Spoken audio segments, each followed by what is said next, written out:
and can be obtained by writing to BBC Education Information, Villiers House, London W5 2PA. Or you can telephone this number 081 991 8031.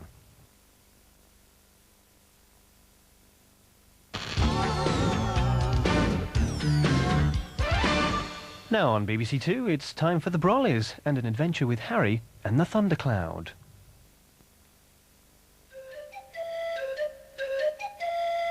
Rainbows climb, clouds drift by, Brollys fly through a magic sky. Is it real? Are they dreams? Nothing appears to be what it seems. Then far away I can hear a voice in the weatherhouse call out a name.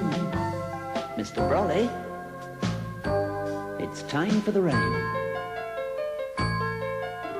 Then it came, pouring from the sky, until the earth was fresh again. Then the sun put magic in the air. The Brollys make the weather for you and me.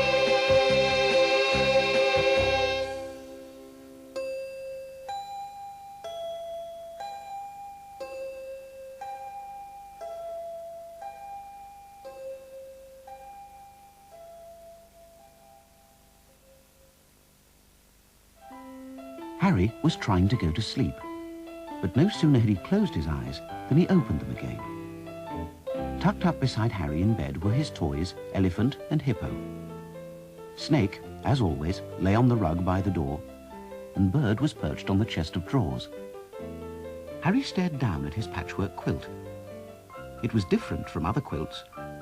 Instead of flowery scraps of material, it was made of little embroidered pictures of rainbows, stars and planets, clouds, and great flashes of lightning in a dark and stormy sky.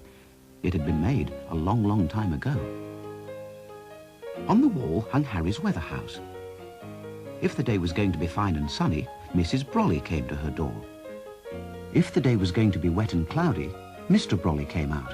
But of course, they never came out together, for it is impossible for a day to be both wet and dry at the same time. But what would happen if they both came out together? Wondered Harry, and he sat up and stared at the weatherhouse. As he stared, the doors seemed to grow larger. His bed grew smaller, and he found himself at the entrance of the weatherhouse. A light was shining from the door, through which Harry could see Mr. Brolly no longer fixed to his wooden stand, but moving freely about the room.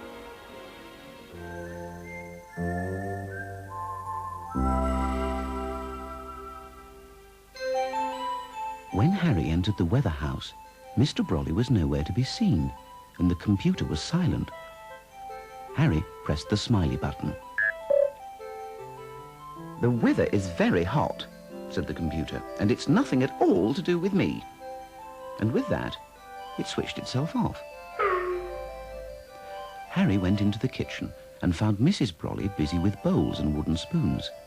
"No time to talk," she said, "but if you're good, you may scrape out the bowl when I've finished." Her bag stood in a corner of the room, with a fold of the patchwork quilt hanging out. Harry looked inside the bag. The little cloud was lying on top of the quilt. "Come and play," said Harry, but the little cloud merely sighed. "Oh, what?" he said. Harry went outside and sat on the porch step. "Hello, Wilkins," he said, but Wilkins just drooped in his pot.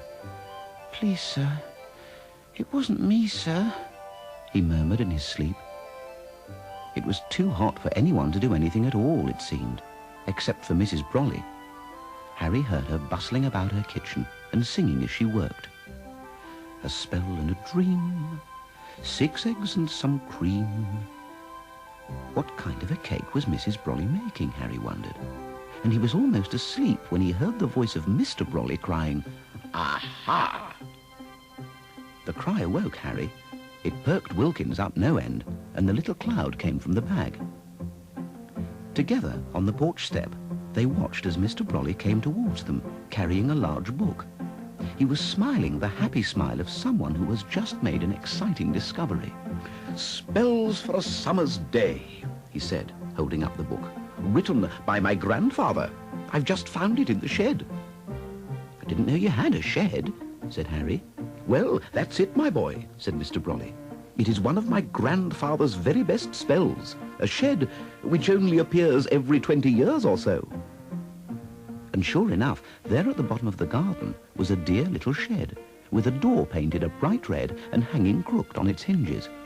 Oh, the joy of losing one's lawn-mower for 20 years, said Mr. Brolly, and the misery when one finds it again. Now, Mrs. Brolly will make me cut the grass. What we need is a cool and pleasant place in which to spend this very hot day. He began to turn the pages of the book. How to make a summer house, he read. The very thing. A shady place in which to sit and think. Glasses of lemonade, cakes and sandwiches. Oh, what could be more delightful, my boy? He hurried off to the bottom of the garden. Harry and the little cloud followed. Left alone on the porch step, Wilkins began to droop once more. At the bottom of the garden, Mr. Brolly sat and read the spell quietly to himself. Almost at once, he disappeared beneath his hat, which had grown enormously. "My boy!" came his voice, echoing loudly. "What has happened?" As Harry and the little cloud stared, a door appeared in the hat. The door opened, and Mr. Brolly looked out. "I turned over 2 pages at once," he said. "I've mixed up 2 spells. How to make a summer house and how to make your hat exceedingly large." Harry and the little cloud began to laugh at this. "The thing is, if Mrs. Brolly finds out about this, she will not be best pleased." Harry and the little cloud went into the hat, and together with Mr. Brolly looked for a spell to make a hat the right size. There was no such spell to be found. There was a spell entitled, How to Make a Really Good Thunderstorm.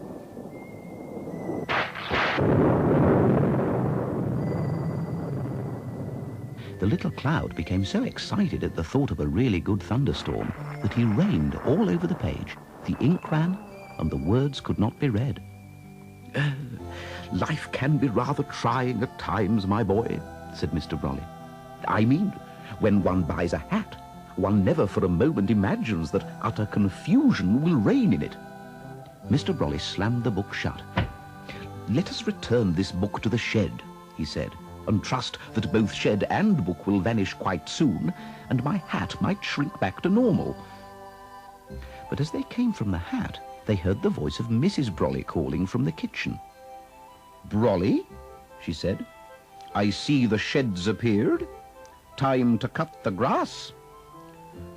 Any moment now she'll see the hat," said poor Brolly, and opening the book, he quickly read out this spell. How to make yourself exceedingly small. Almost at once, they tumbled down a hole in the ground. They landed with a bump on the soft earth, and for a moment lay still until they had caught their breath. "Mr. Brolly," said Harry, "where are we?" Mysterious tunnels lay before them, and from deep inside one of the tunnels there came the sound of snuffling and scuffling. But the next moment, to their great relief, they saw 2 pink paws and a pink nose. It was the mole. "Yes, nice of you to drop in," he said. "Welcome to my home." Looking round, Harry saw that they were in a kind of chamber.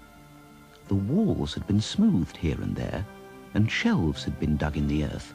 It was a nice room, thought Harry, and just right for the mole. Mole himself was gazing happily at the little cloud. "We don't get much actual weather down here," he said. "Do you think you could do a small storm, just for me?" The little cloud was very pleased at this, and rumbled as loudly as he could.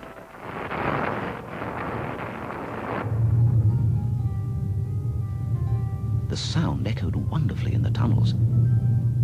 Then the ground beneath Harry's feet began to shake, and the openings of the tunnels before him were filled with falling earth.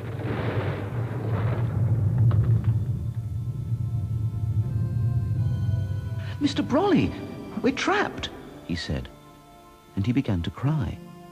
Don't worry, said the mole. I'll soon dig you out. Tunnelling is what moles do best, you know.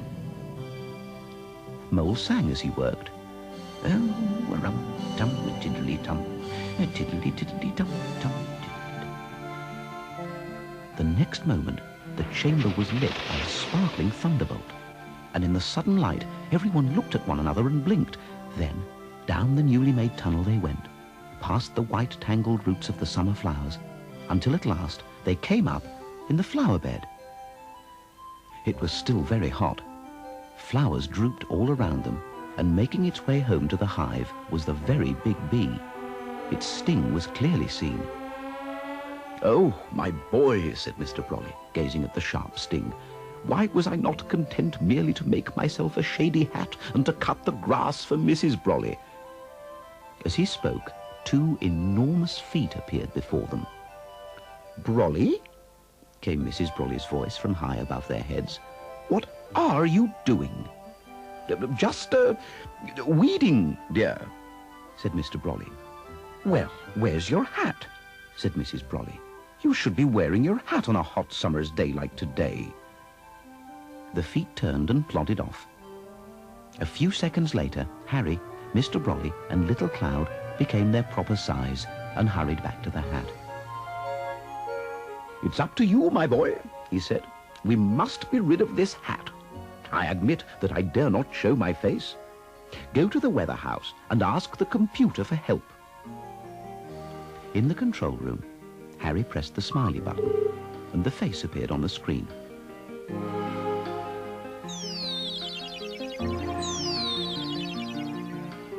Hello, it said. How can I help? Harry told the computer about the trouble with the spell book. Won't you do anything to help? He asked. But the computer just hummed quietly to itself. Sadly, Harry made his way back to where Mr. Brolly sat in the doorway of the summer house hat. Quick, my boy, said Mr. Brolly. Let's get the book back to the shed while there's still time. For they both felt that if only they could rid themselves of the book, the hat would return to its normal size. But as they reached a red door, the shed vanished. The next moment, the storm broke above their heads. Thunder rolled and lightning flashed, and the garden was drenched with rain. When at last the storm died down, there came the sound of Mrs. Brolly's voice from the kitchen. Brolly, she said, you still haven't cut the grass? And why have you left your hat lying on the lawn? Harry picked up the hat from the long wet grass. When he turned again, he found Mr. and Mrs. Brolly sitting side by side on the step of the porch. From the open kitchen door came the warm, spicy smell of a newly baked cake. But when he looked in at the kitchen door, he saw the cake standing already iced on the table. It was exactly like the weatherhouse, but when Harry went towards it, it grew bigger. Then the garden appeared around it, with spun sugar spider webs hanging between the trees. Mrs. Brolly, called Harry, what is this place?